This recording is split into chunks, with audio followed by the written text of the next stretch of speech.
Today, we're going to be looking at a different type of psalm, the lament psalm, in particular, the personal lament, and this difficult question of imprecation or cursing in the psalms that have caused interpreters many challenges over the years. Now, to begin, I want to ask the question, how should the faithful respond when they feel defeated by circumstances, or perhaps you've heard even people say that they are mad at God? Well, in this session, we're going to survey the lament or the complaint psalms, which are often neglected by modern believers, but in fact make up half of the psalms of the Bible. We'll explore the ongoing value of these laments, which often give voice to the rawest of human emotions in the midst of hardship and contribute to the theological richness of the scriptures that has been all but lost in many circles. We're going to look closely at Psalm 109 in particular, which is one of the most challenging of the lament psalms in the Bible. Not only does it illustrate the nature of lament in general, but it also raises important questions about whether it's ever right to wish ill on or even curse enemies whom we are called to love. So get your thinking caps on. This is going to be a challenging one, but I hope also a very rewarding session for everyone watching. Lament in the Psalms. What do we say about lament? What is it? Lament just means complaint or complaining. These are psalms that talk about how bad the life situation is of the psalmist. It could be they're sick. It can be enemies that are hounding them and persecuting them. There are many different struggles and troubles and trials that the psalmists are undergoing, but they're complaining about their situations for God, trying to get him to act on their behalf. And we talked about in the last lesson, Hermann Gunkel and his form critical approach, where he's tried to classify the Psalms according to certain forms or patterns, the way things occur. To give some examples of the different types of laments that he identified, you have personal versus communal, when an individual is talking about his own situation or when the entire community is lamenting. Another difference is confessions versus professions of innocence. Do the people admit their sin as the cause of their suffering, or do they protest that they're actually innocent and they're suffering unjustly? There are different types of psalms there. In some psalms, they explicitly express their trust or their confidence in God, who is able to deliver them. And there's another category of these psalms called the imprecatory psalms or the cursing psalms, which add a special level of difficulty for interpreters trying to filter out how do we understand these particular psalms. These are psalms that pronounce curses or wish ill on the enemies who are the cause of the suffering of the psalmist. One thing I think is particularly important to note is that many of these laments, these complaint psalms, they're not just complaining for the sake of complaining, but one of the common themes is that they often have this idea of they're saying this in order to get God to act. This is them trying to motivate God to act out of his compassion and for his glory. So some scholars have even noted that this common factor of addressing God and asking for him deliverance is actually crucial to understanding the laments and how they function. And therefore, you might perhaps more accurately simply call this the prayer mode. It's not about just praising God, but it's also not about complaining in and of itself. This is a dynamic of petition and appeal to God that you might perhaps accurately call prayer.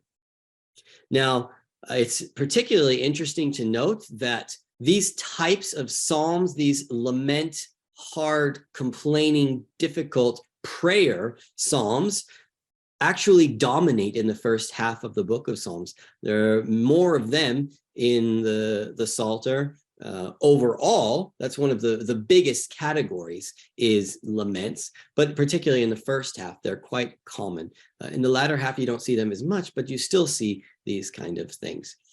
So what do we say about the lament psalms? Well, one of the questions that often arises in the study of these lament psalms is we have this situation where times are hard. But what do we do? Does God want us to express emotion, to express frustration, distress, even perhaps anger? What do we hear about the story of the Israelites when they are rescued by God? They're wandering in the wilderness and they complain. And what happens to them? They're punished. Their complaining is something that draws them away from God. It's an act of rebellion against God, and they receive the consequence of that. And there's this drive, because of this and other teachings within the scriptures, to say that lament is something that we should be careful not to do. So, for instance, looking at some early Christian writings, 1 Corinthians 10 says, do not grumble as some of them did, the Israelites in the wilderness, and they were killed by the destroying angel.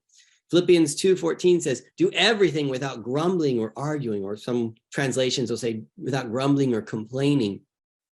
Later on in Philippians, Paul says, I've learned to be content in whatever circumstances. There is this idea in which the believer should not just be venting and complaining and arguing and whining. There's something inappropriate about that for a person who has experienced God's grace. But because of principles like this, we see teachings in the New Testament, for instance, against the idea of complaining.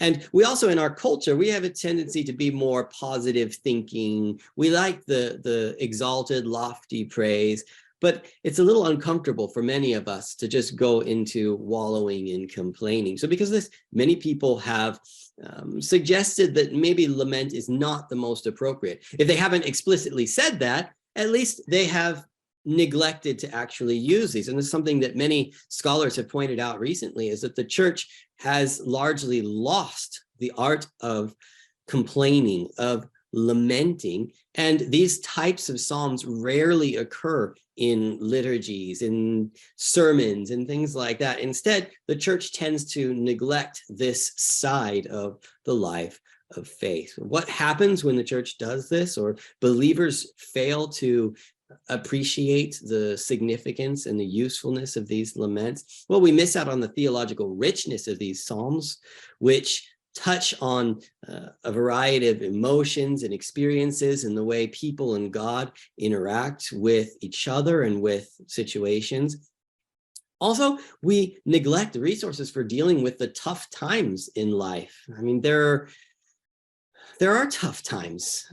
It's phony if you're going to present this portrait like everything is beautiful, everything is wonderful all the time, and nothing bad ever happens. When we experience suffering ourselves, it becomes a lot easier to appreciate the rich tradition that you have in these lament psalms. They're very versatile, and they provide expression to a variety of thoughts and circumstances.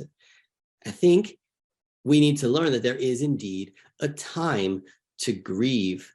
In the past, I've gone through with believers the lament psalms, and again, it's something that most of them had never really experienced. And yet when they start explaining their situations, the hardships that they've been to, the things that they've struggled with, you talk to mothers who have been separated from their children for different conflict issues around the world, and they're refugees, or people who have been rescued from human trafficking, these kind of situations. And even in most people's lives, there's some sort of difficulties and illness and hardships and relationship challenges.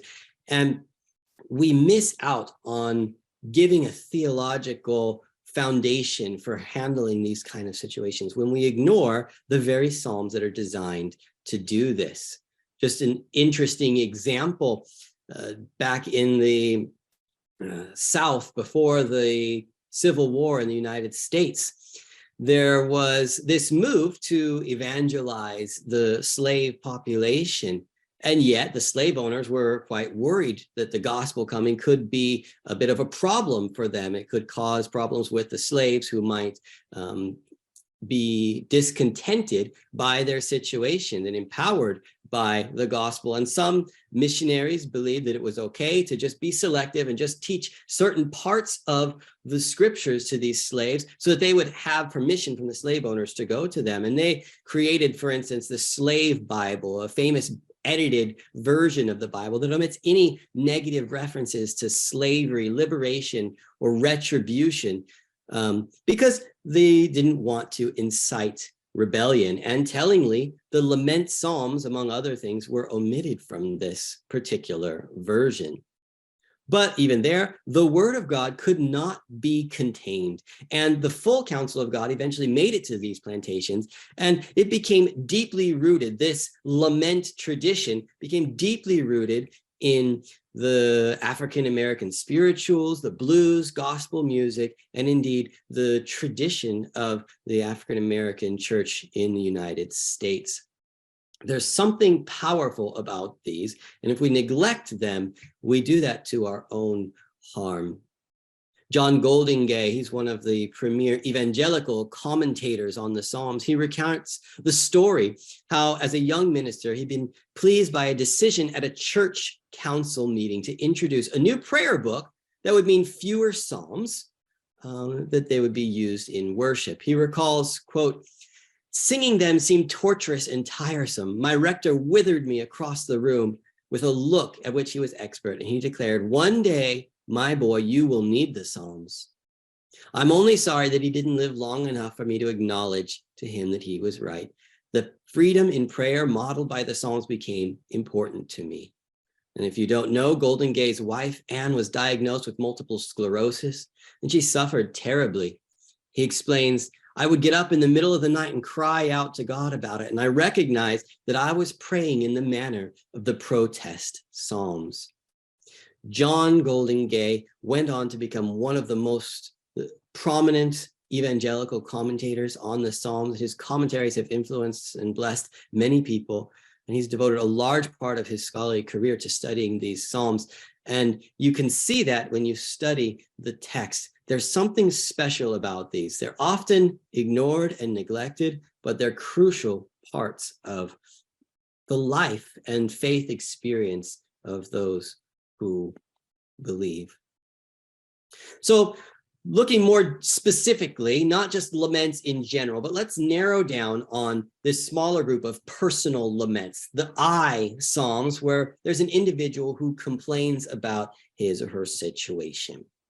These usually have three parts. Sometimes these get mixed up, but there's usually three clear things that you will find. The lament is the actual complaint where this person describes the difficulty of the situation. Again, it could be a health issue. It could be an enemy or more than one enemy who are attacking. But whatever it is, there's some sort of bad situation, and this person calls out to God to recognize the problem.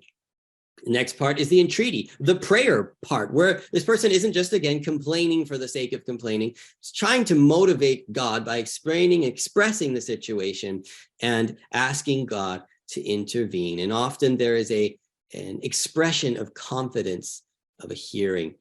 The prayer, the psalmist recognizes who God is and is approaching not with the skepticism, the cynicism, but with faith that trusts that God can and does act on behalf of his people. We're also going to look a little bit with Psalm 109 here in a second about a special feature of some of these Psalms, the imprecatory or the cursing Psalms. And these come from this category of personal lament and describing the situations and asking for them to be resolved. But these are special Psalms that, in addition to that, have specific elements where they're asking God to answer the prayer by cursing their enemies, which again, we will need to look at very carefully in the subsequent slides. Let's look at Psalm 109, this paradigmatic lament psalm, which has a number of complicated things. If we look at the general outline, it starts with the lament, complaining about the psalmist's situation. Then there's an extensive curse. We talked about those imprecatory psalms from verses 6 to 19. Then from verses 20 to 29, we have the entreaty, the prayer, the request for God to act. And finally, at the very end, we have thanksgiving, responding to what is, in essence, God's answer to the prayer. Shalom friends, Dr. Eli Lizorkin Eisenberg is here for you with great news. Today we introduce our new 7-day tuition-free trial for you to study with Israel Bible Center. That's right, you heard me right. This is 7-day, a whole week of studying before you pay any of tuition at all. You will now be able to see for yourself what is the Certificate in Jewish Context and Culture program. You will get over 45 crash courses on variety of Jewish context and culture topics. You will be granted access to more than 55 roundtable talks with world-leading scholars of Jewish background, of New Testament and the Hebrew Bible. You will truly be surprised at the value you're going to receive from studying at Israel Bible Center. You've got nothing to lose, so go ahead and click on the link, sign up for your 7 free tuition days of trial.